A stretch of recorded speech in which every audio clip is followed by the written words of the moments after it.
The letter arrived 3 weeks before the woman did, and by the time Thomas Clark held both in his hands, he already knew one of them was lying. He'd ordered a bride the way other men ordered seed, out of necessity, not hope.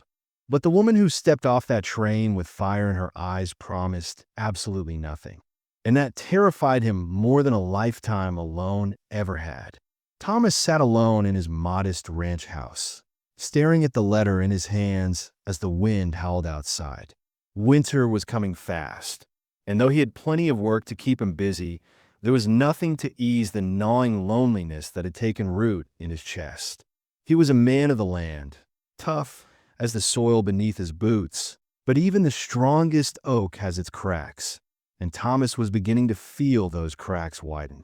At 35, he had a thriving ranch, cattle that he knew better than his own family, and a reputation as a reliable, hard-working man. But his evenings? Silent. Empty. His house felt more like a coal barn than a home. The silence had become unbearable. The only voices he heard were the distant calls of coyotes in the night and the occasional bark of a neighbor's dog. There were days he couldn't remember the last time he'd spoken to someone other than the few hired hands who helped on the ranch. And even then, they didn't talk much. They didn't need to. Out here, in the sprawling emptiness of a Montana territory, it was all about survival. But what about living? That thought had been creeping into his mind for months, getting louder, harder to ignore. He'd been raised to be self-sufficient. A good man didn't ask for help. He made do, but the problem was making do wasn't enough anymore. So when he saw the matrimonial ad in the newspaper one evening, it seemed like a lifeline. The ad was simple to the point. Women for marriage. If you were hardworking, able to cook, and understand the value of a strong home, reply to the address below. It was the sort of thing that would make most men chuckle and dismiss it, but not Thomas. His mind raced with possibilities. Maybe this was his chance. Maybe this was the answer he'd been searching for. He hesitated at first. It felt like a desperate thing to do, to buy a bride out of loneliness, but the idea of spending another winter alone, fighting against the cold with only the wind to talk to, made the decision feel like the only one left. So, late one night, he wrote the letter. His handwriting was steady, but each word felt heavier than the last. The letter he wrote was simple, almost clinical. He didn't ask for love. He asked for help. He asked for a companion who could work beside him, share the load of the land, and most importantly, fill the silence that threatened to swallow him whole. By the time he sealed the envelope and set it on the table, he had already made his choice. The response came 2 weeks later, and when it did, Thomas found himself staring at the thick, official-looking envelope for a long time before he could bring himself to open it. Inside was a letter from the agency and a photograph of a woman named Rebecca. She was 28, from Boston. The agency described her as gentle, obedient, skilled in domestic arts. A proper lady, they said. Her photograph, though, told a different story. Her lips were pressed into a firm line, her eyes distant. There was nothing about the image that screamed gentle. In fact, her expression seemed to say she'd seen more of life than she cared to share. But the photograph wasn't what caught Thomas's attention. It was the promise of what was to come. The promise of a woman who might just be the answer to his prayers, the woman who might fill the empty chair across from him at the dinner table. The letter included travel arrangements, details on her arrival, and a list of requirements. There was a cost, of course. Everything had a cost. He felt a mixture of relief and dread. This was happening. There was no turning back. He'd already paid the price for companionship, and soon the woman would arrive, ready to fulfill whatever duties he had expected of her. The days leading up to Rebecca's arrival were a blur of preparation. Thomas was a man of habit, but now each chore felt like a desperate attempt to make everything perfect. He scrubbed floors that didn't need scrubbing, polished the silverware, and even bought new curtains at the general store. He couldn't explain it, but he felt the weight of this decision like never before. What had he done? What was he expecting from this woman? Could she really be the answer to his loneliness? Or had he made a terrible mistake? The town took notice of his actions, of course. Word spread quickly that Thomas Clark, the quiet rancher, had ordered himself a bride. Some of his neighbors gave him sympathetic looks, as if they understood his pain. Others, however, were less kind. One of the old-timers, a man named Otis, who had lived in these parts longer than anyone, approached him with a warning. "You sure about this, Clark?" Otis asked, eyes narrowing. "It's a gamble, you know. These things don't always work out." Thomas had only nodded. "Living alone is a bigger gamble," he replied, and walked away, leaving Otis with his questions. The night before Rebecca's arrival, Thomas lay awake in his bed, tossing and turning, unable to silence the whirlwind of thoughts in his mind. Was he making a mistake? Would she be what he needed, or would she turn out to be another disappointment? He had no answers, only questions. But one thing was certain: tomorrow, his life would change forever. And whatever happened, he would no longer be alone. He told himself he was looking for help at the house. He knew he was looking for a reason to speak out loud again. Thomas stood at the train station, hat nervously clutched in his hands, watching the train approach through the thickening dust. The sound of the train's whistle echoed across the open plains, and for a moment, everything seemed to slow down. His heart beat louder than the rush of the train as it screeched to a halt in front of him, the steam hissing from its engine. The other men who had come for mail-order brides shifted restlessly, casting brief, curious glances at each other. But none of them mattered.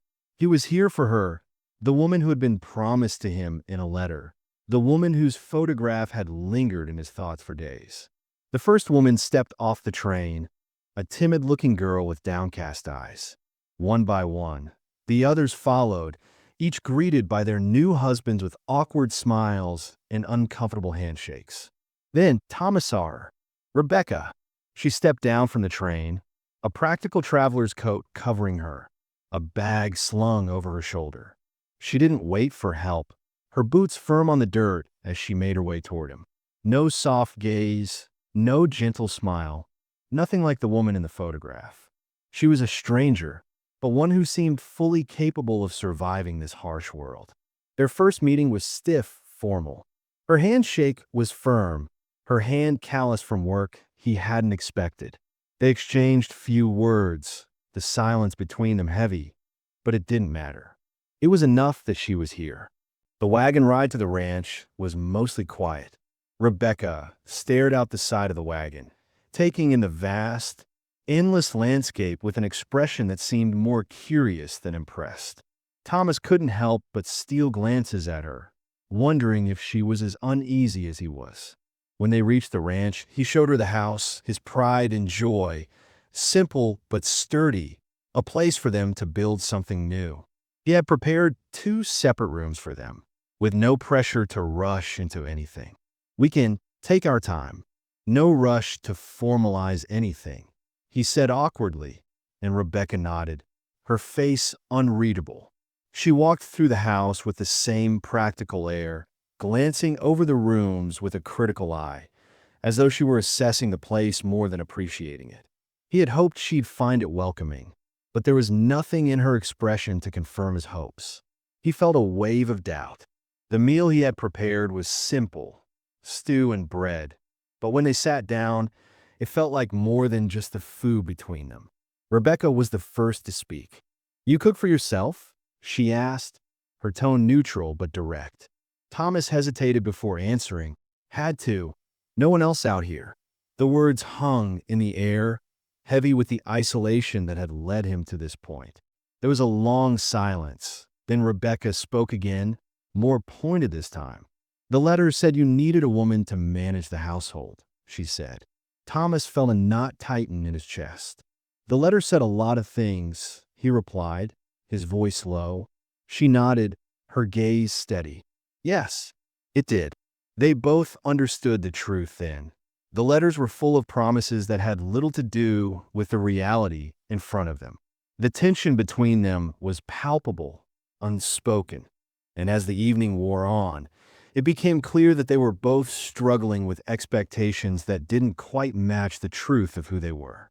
After dinner, Rebecca retired to her room early, leaving Thomas to sit alone in the main room, his mind racing. He heard her moving around, unpacking. A loud crash broke the silence, followed by a muttered curse, very unladylike, and for some reason, it made Thomas smile despite himself. He lay awake that night, restless and full of questions. What had he expected from this woman? And what did she expect from him? He'd paid for a companion to help with the house, but somehow, that felt like the least of his concerns now.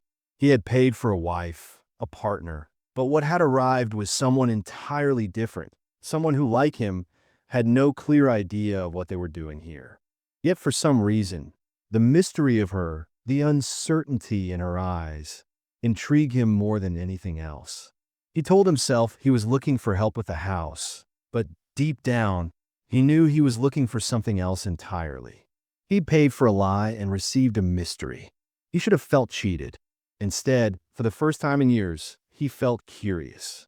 The morning light spilled through the windows, casting a warm glow on the kitchen where Thomas sat, sipping his coffee in silence. He'd woken early, as he always did, but today felt different. The house was quieter than usual, and he couldn't help but wonder where Rebecca was. As he set his mug down, he heard her moving about in the kitchen, the faint sounds of the fire crackling as she worked. When he walked into the room, he found her already at the stove, preparing breakfast, the smell of strong coffee mixing with the scent of eggs and bacon. She was up and at it as though it were the most natural thing in the world. And for a moment, Thomas stood there, watching her with a strange sense of admiration. "I'm not good at pretending," Rebecca said, breaking the silence as she glanced over at him. Thomas raised an eyebrow, unsure of what she meant. "Pretending?" he asked. She set the spatula down, turning to face him, her expression serious. "I didn't write that letter," she admitted bluntly, her words falling like stones into the quiet room. "The agency did. They told me what to say. They told me what you were looking for. And they made me sound better than I am." She paused, her eyes meeting his, and for the first time since meeting her, Thomas saw something other than guardedness in her gaze. Vulnerability. "I'm not from a good Boston family. My father was a dock worker, and he died in an accident. I worked in my uncle's warehouse. I can't sew well. I can't make fancy bread like the agency said I could, and I absolutely hate needlepoint. But I can read, write, keep accounts, and handle horses," she added with a touch of pride. "If this isn't what you paid for, I'll work off the travel cost and leave. I'll understand if you want me to go." The words hung in the air, and for a moment, Thomas didn't know what to say. He could see the tension in her shoulders, the way she waited for his judgment. But when he finally spoke, it wasn't with anger or disappointment. It was with something else, something closer to relief. "Can you ride a horse?" he asked, his voice quiet but firm. Rebecca blinked, clearly caught off guard by the question. "Yes," she replied slowly. "Then you're more useful than the woman they described," he said, his tone almost gentle. She stared at him for a moment, unsure if he was mocking her. "You're not angry?" she asked, her voice softer now. "I'm relieved," he admitted, his words surprising them both. "I didn't want someone fragile. I didn't need a woman to manage my household and sit in a chair waiting to be served. I need someone who can help me, who can work beside me, who isn't afraid of the dirt and sweat it takes to keep this place running." Rebecca looked at him for a long moment, her eyes searching his face for some sign of the man she'd come to expect. Someone disappointed, someone angry. But all she found was something more unsettling, understanding. She didn't know what to make of it, but she felt a sense of weight lifting from her shoulders. She had expected condemnation. Instead, she found respect. "I'll show you the ranch today," Thomas offered, his voice a little warmer. "You can see what you're getting into." And so, for the next few days, they worked together side by side. Each morning, they'd saddle the horses and head out to tend to the cattle, the chores, the land. Rebecca proved to be more than capable. She handled the horses with ease, not flinching when they were skittish or difficult, and she could repair fences without hesitation. There was no task too menial for her. If there was work to be done, she did it, and Thomas found himself admiring the way she never complained, never hesitated. He also found himself talking more, explaining things about the ranch, about the animals, about the way things worked on the land. At first, she listened in silence, asking only the occasional question, but didn't take long for her to challenge his methods. One day, as they were fixing a fence, she frowned as she watched him hammer in a nail. "You're going to split the wood if you don't drive it straight," she said, her tone matter of fact. Thomas, irritated, glared at her. "I've been doing this longer than you, Rebecca. I know what I'm doing." She didn't back down. "I'm not saying you don't. I'm just saying there's a better way." He was about to argue, but then he stopped, really looking at her. She was right. Her approach was more precise, more efficient, and in the end, it worked better. He didn't say anything, but as they moved on to the next task, he found himself silently grateful for her presence, for the way she made him reconsider everything he thought he knew. As the days passed, their rhythm settled into something comfortable, though still strained. They were still cautious with each other, still polite in a way that made their every interaction feel like a dance, a negotiation of boundaries neither of them fully understood. There were moments when the tension between them felt almost palpable. Small touches, a steadying hand when a horse shifted too suddenly, the brief, unspoken connection when they worked together on a task. Each of these moments left a mark on both of them, a reminder that they weren't strangers anymore. But even as they grew more comfortable, the unspoken understanding between them remained. They were partners in this, but still strangers in every other way. Every evening, they would sit on the porch, the sky darkening above them, and the conversation would flow more easily, though they still kept their distance. They spoke of small things, the weather, the animals, the land, but the real questions, the ones that had brought them here, remained unasked.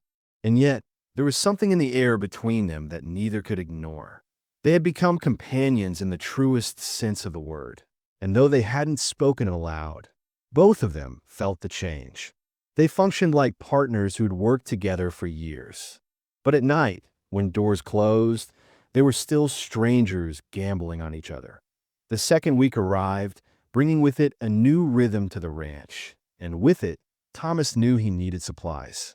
The town was a few hours' ride away, so he decided to take Rebecca with him. It wasn't just about the goods they needed. He found himself wanting to show her the wider world beyond the ranch. The ride to town was quiet, the morning fog lifting as the sun began to peek over the horizon. Rebecca sat beside him in the wagon, her posture stiff, but her eyes sharp as she took in everything. The endless stretches of grass, the occasional herd of antelope, the lonely outposts of ranches in the distance.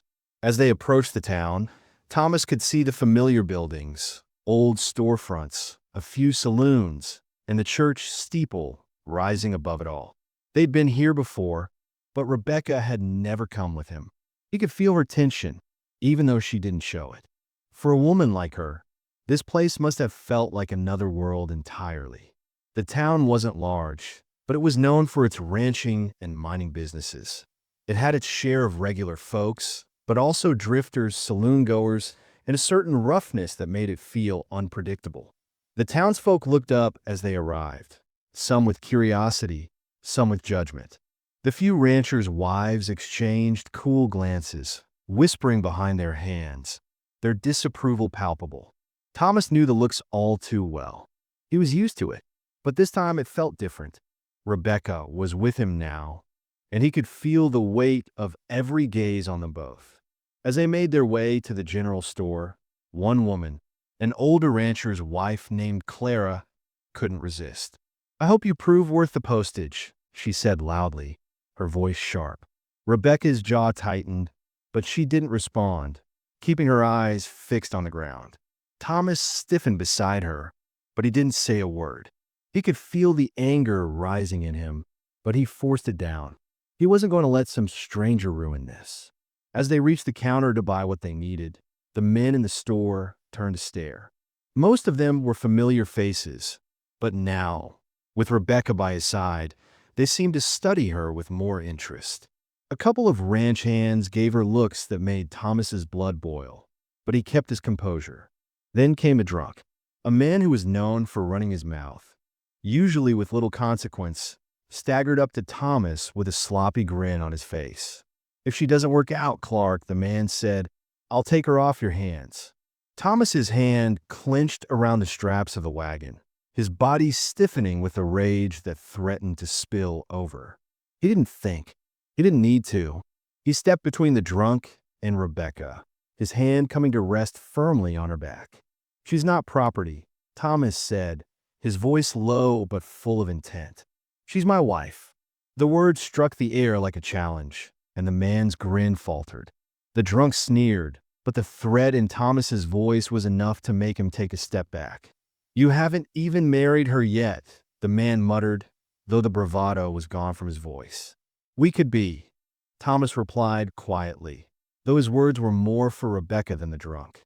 There was no more to say. The man backed away, and the tension in the store began to dissipate, though Thomas could still feel the weight of judgment from the others. As they left the store, Rebecca said nothing at first, but he could feel her looking at him, the tension thick between them. When they were out of earshot, she spoke, her voice calm but laced with something sharp. "You didn't have to do that," she said, eyes searching his face. Thomas glanced at her, his jaw tight. "Yes, I did," he answered, though part of him wasn't sure why. Maybe it was the way he felt a sense of responsibility toward her, or maybe it was just the fact that she wasn't just some woman to be bought and sold.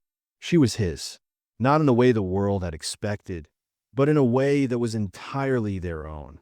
"We're not actually married," she reminded him, her voice steady, but something softer in it now. "We could be," he said again, this time more quietly. Rebecca shot him a sharp glance.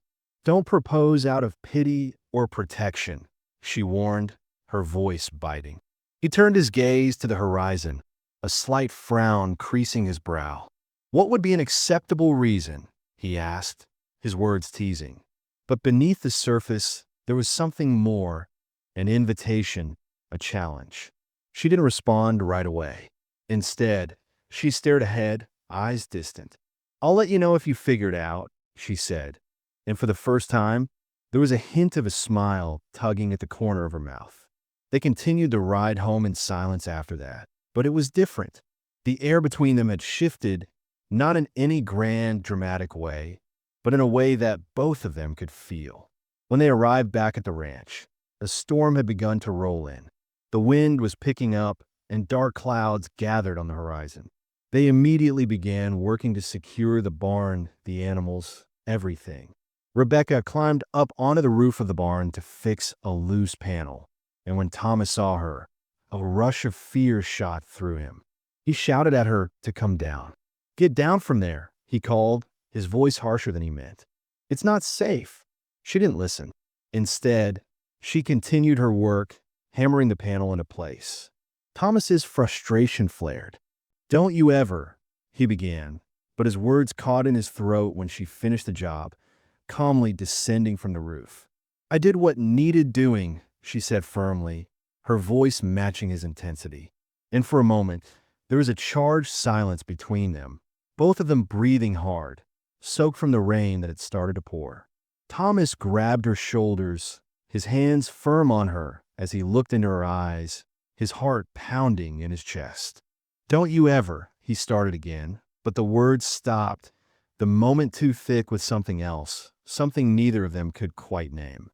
There was a brief, near kiss, a magnetic pull between them, but the thunder outside cracked, breaking the spell. Both of them stepped back, the tension between them unresolved. The storm outside raged. The storm between them had only just begun. The night after the storm was different. The wind had calmed, the rain had passed, but there was a heavy silence in the air as Thomas sat in the main room, watching the flickering light from the fire. It had been a long day of repairs, of working side by side, of unspoken tension hanging between them like a storm waiting to break.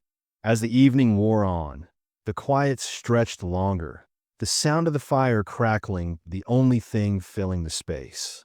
And then, just as Thomas was about to stand up, the door creaked open and Rebecca appeared, standing in the doorway, her silhouette framed by the dim light of the hallway. "The roof's leaking in my room," she said quietly, her voice a little softer than usual. "I'm going to have to sleep in here." Thomas stood up immediately, concern flashing across his face. "What about the bed?" he asked. "It's big enough for two," she replied, almost too quickly, as though she was trying to brush aside the awkwardness that hovered in the air. He hesitated, unsure of what to say, but then nodded.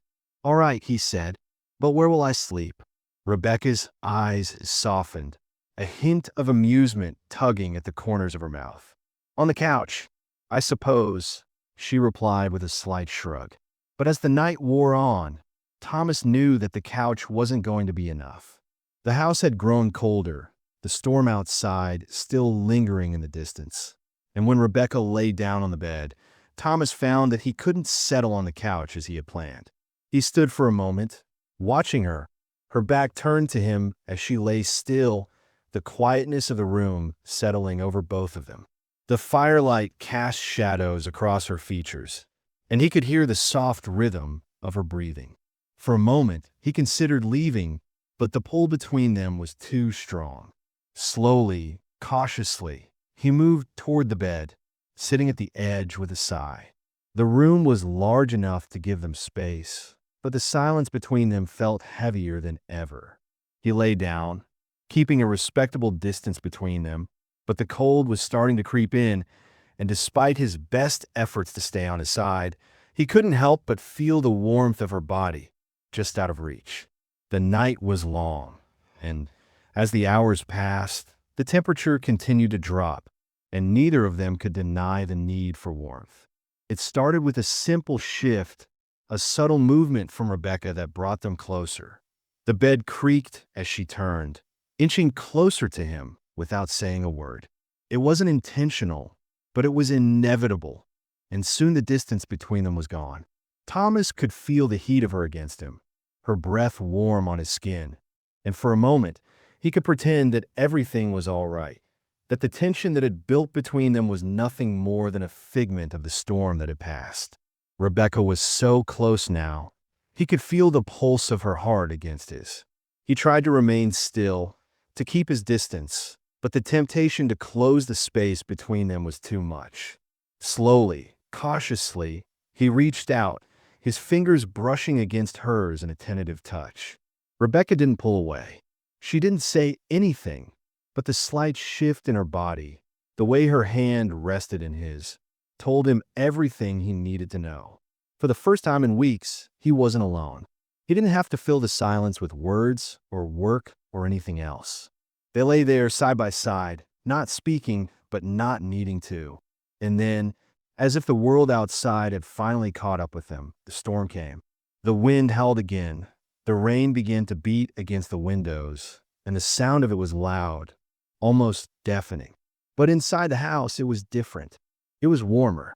The silence was still there, but it no longer felt empty. For a moment, Thomas didn't want to acknowledge what had happened, what was happening. But he couldn't ignore the way his heart was pounding in his chest, the way his breath was shallow as he lay beside her. He could feel it now, the shift between them, the unspoken acknowledgement that there was something more than just the practicalities of their arrangement. He didn't know what it was, not exactly, but he knew it was there, just beneath the surface, waiting to be uncovered. It wasn't love, not yet, but it was something that felt real, something that felt like it could grow into something more. The room felt small now, even though it was large enough for them both. He could feel the space between them shifting, closing, and he didn't want to stop it. He could hear the way Rebecca's breathing had slowed, the way her body had relaxed beside him. And though neither of them had said a word about it, it was clear that something had changed. In the quiet, in the warmth, in the simple act of sharing the bed, they had crossed an invisible line.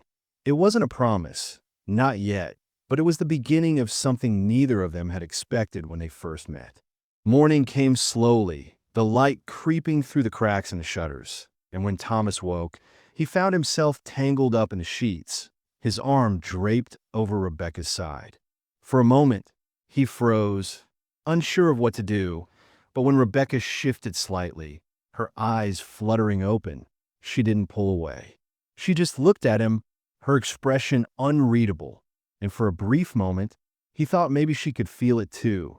The change, the shift, the beginning of something neither of them had anticipated. The moment hung between them, fragile and uncertain. But it was real, and as they both lay there, still tangled in the aftermath of the storm, Thomas couldn't help but wonder what it meant. In the quiet, in the stillness, they had crossed a threshold neither of them could turn back from.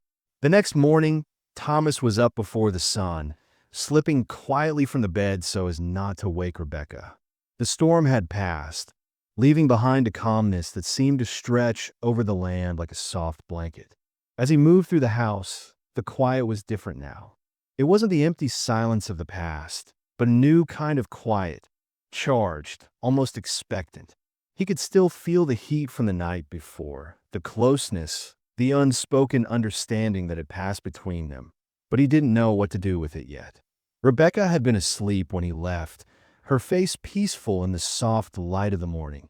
And for a moment, Thomas stood there, watching her. He knew he was taking a risk, but the truth was he couldn't ignore the way his heart had begun to beat faster around her. It had started with small things, the way she held herself when they worked together, the way her eyes softened when she spoke to him, the quiet laughter they shared in the evenings. It had been so gradual, so subtle, but now it was undeniable. He was drawn to her, more than just the idea of her as a companion or a woman who could help him run the ranch. He wanted her in a way that scared him. So he made up his mind. He would go to town. He would find Father McKinley and ask him to marry them. It wasn't something he had planned, but it was something he could no longer avoid. He couldn't keep pretending this was just an arrangement, a business deal. This was real.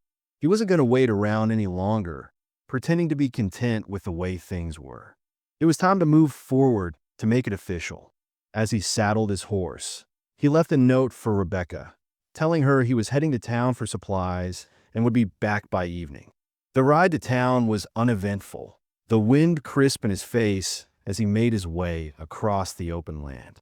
He kept his thoughts focused on the task at hand, but part of him couldn't help but wonder how Rebecca would react. Would she agree? Would she want to marry him? The thought of her answer filled him with a strange mix of hope and fear. When he reached the town, he went straight to Father McKinley's church.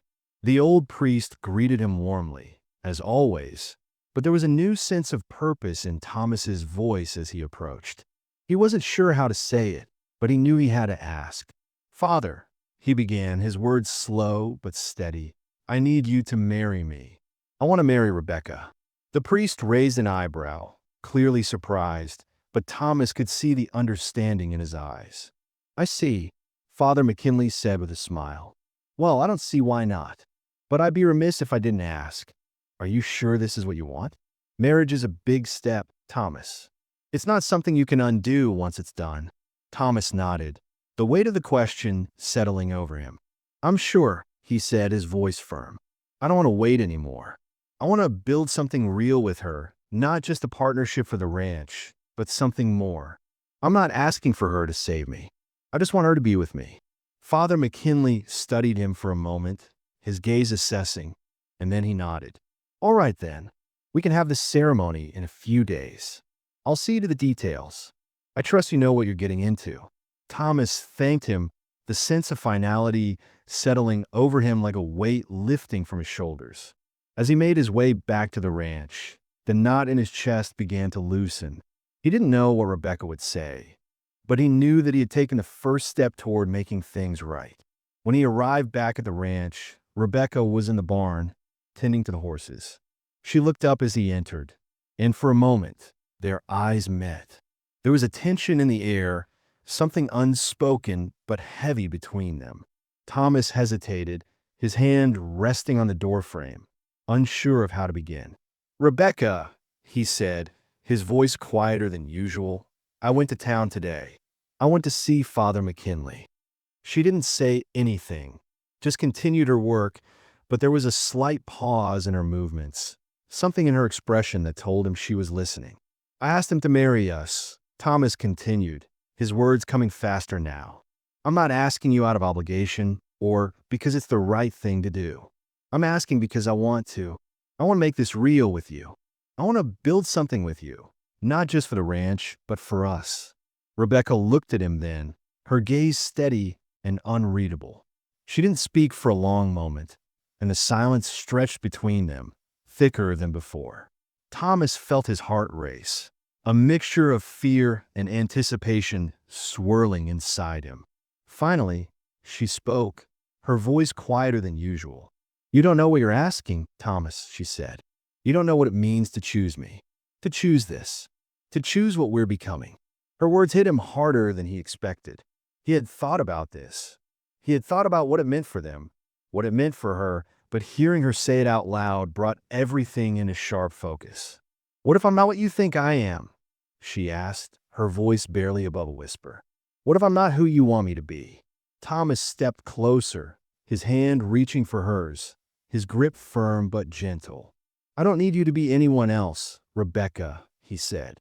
"I need you to be with me, as you are. I don't want perfection. I just want you." Her eyes searched his face, and for a moment, there was a flicker of something he couldn't quite name. Then, without warning, she stepped back. "I'm not going to marry you out of pity or obligation," she said, her tone sharp. "But I will marry you if you can prove that you're choosing me for the right reasons." Thomas's heart skipped a beat. "What do you mean?" he asked. "I mean that you need to show me that this is something we both want, not something you think you need," she replied. "If you want me to say yes, you need to show me you understand that this isn't just about the ranch or the work. This is about us. This is about what we're building together." It was a challenge, but one he wasn't afraid to accept. He nodded, a small smile tugging at the corner of his mouth. "Then I'll prove it," he said, his voice steady with determination. "I'll show you every day that I'm choosing you." But as they stood there, the question still hung in the air. Could they both truly choose each other? The weeks that followed seemed to stretch on, each day filled with an undercurrent of quiet tension that neither of them could fully shake off. Life on the ranch carried on, the work unceasing and the land unforgiving. But there was something different now. They moved through the motions of their days, feeding the cattle, mending fences, fixing the barn. Yet beneath the surface, everything was charged with a quiet, unspoken expectation. Thomas found himself watching Rebecca more often than he meant to, noticing the way she handled herself with a calm confidence that still managed to surprise him. She was steady, unflinching in the face of every challenge, but there were moments when her eyes seemed distant, as though her thoughts were far from the ranch, far from him. He couldn't shake the feeling that the distance between them was widening, even as they worked side by side. They had become accustomed to their routine. Coffee at dawn, silent work, brief, polite conversation in the evenings. But when night came, there was always the same invisible barrier between them. The bed remained a place of separation, not just physically, but emotionally as well. Every time he glanced at her, there was a flicker of something unsaid, a question in her eyes that she never asked aloud. And then one morning, just as the sun was rising over the distant hills, the letter arrived. It was official looking, the kind of correspondence that made Thomas's stomach drop the moment he saw it. He didn't recognize the name on the envelope, but the moment he tore it open, his heart sank. It was from Victor Hartwell. The letter claimed that Rebecca had stolen from her uncle's warehouse, that she had betrayed him in some way, and that he was planning to take legal action against her. The words were harsh, accusing, and as Thomas read them, a cold knot formed in his stomach. He could feel Rebecca's presence behind him, the weight of her gaze as she watched him read, and without a word, she crossed the room, her hands shaking slightly as she reached for the letter. "It's from him," she said softly, her voice tight with barely contained fear. "Victor Hartwell. He's the man I fled from." Thomas felt his chest tighten, his mind racing with the implications of what this meant. "He says he's contacted the territorial marshal," she continued, her voice trembling now. "He's coming for me." Thomas couldn't find the words to comfort her. The anger that had burned in him when he first read the letter was quickly replaced by a cold, icy resolve. He stepped forward, his hand coming to rest on her shoulder as he turned her to face him. "You're not going anywhere," he said, his voice firm. "You're my wife, legally and by choice. Whatever claim he thinks he has, it ends here." But Rebecca's fear was palpable, and the look in her eyes made it clear that she wasn't sure. "I'm scared, Thomas," she whispered, the vulnerability in her voice breaking through the wall she had built around herself. "He'll find a way to hurt me. He'll come after me, and he'll make sure I don't get away again." Thomas's heart ached as he looked at her, seeing the raw pain in her eyes. He wanted to promise her that everything would be all right, but he knew the reality was far more complicated. Victor Hartwell wasn't the kind of man who would let her go so easily. He was powerful, connected, and ruthless. And yet, as Thomas looked at Rebecca, at the woman who had become so much more than just a partner, someone who had carved a place in his life in ways he hadn't expected, he knew there was no choice. He couldn't let this man have power over her anymore. He wouldn't. "I'm not letting him take you," Thomas said, his voice low and determined. "And I'm not letting you face this alone."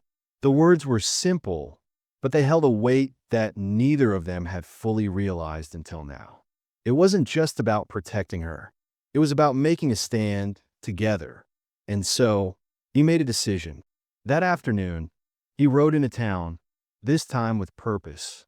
His mind was set. He wasn't going to let this man, this shadow from her past, disrupt the life they were trying to build. He had already contacted the territorial marshal and sent word ahead that he needed to meet. The ride felt different this time, the air thick with tension. When Thomas arrived at the marshal's office, he was greeted with a quiet nod. Marshal Thompson was a large man with a stern face, but there was no mistaking the respect he held for Thomas. They had worked together in the past, and Thomas knew that the marshal would do what was right. "What's the situation?" Marshal Thompson asked, his voice steady but curious. "This letter," Thomas said, holding it out to the man. "Hartwell's coming for Rebecca. He claims she stole from him." The marshal took the letter, his face hardening as he read the contents. "This isn't the first time Hartwell's tried something like this," the marshal muttered, more to himself than to Thomas. "I've heard whispers about him. He's a dangerous man. But this," he paused, looking back at Thomas, "this is different. If what you're saying is true, and this woman is your wife now, he doesn't have a leg to stand on." Thomas felt the knot in his stomach loosen slightly at the marshal's words. It wasn't a guarantee, but it was something. The marshal folded the letter and set it down on his desk. "I'll handle it," he said firmly. "Hartwell's been pushing too hard. He's not welcome here." Thomas nodded, the sense of relief spreading through him. "Thank you," he said quietly. "But there's one more thing." The marshal raised an eyebrow. "What's that?" "Rebecca needs to know she's safe," Thomas said. "She needs to hear it from someone who can make it official. If Hartwell tries anything, he'll answer to you, not to him." Marshal Thompson stood up and grabbed his coat, nodding in agreement. "You have my word. If Hartwell shows up here, he won't get far." As the marshal headed out to take care of the matter, Thomas rode back to the ranch, his heart pounding. He didn't know what was going to happen next, but he knew one thing for sure. He was going to protect Rebecca, no matter the cost. When he returned to the ranch, Rebecca was waiting for him, standing by the barn, her face unreadable. Thomas dismounted quickly, crossing the distance between them in a few long strides. "It's going to be all right," he said, his voice steady but firm. She looked at him, her eyes wide with disbelief. "You're sure?" she asked, her voice cracking with fear. "I'm sure," Thomas said. "The marshal's handling it. Hartwell won't be a problem." But Rebecca didn't look reassured. "What if he's still coming? What if he tries to take me away again?" Thomas reached out and took her hands in his, his grip firm, his heart steady. "He's not going to take you anywhere," he said. "You're here. You're safe. And you're mine. We faced this together, and I'll make sure of it." And in that moment, Rebecca looked at him, really looked at him. For the first time, her eyes softening as something unspoken passed between them. And Thomas realized that in this fight, in this life, they were no longer just partners. They were something more. They were a team. They were a family. The storm had passed, and whatever came next, they would face it together. The past Rebecca had fled was riding toward them, but this time she wouldn't face it alone.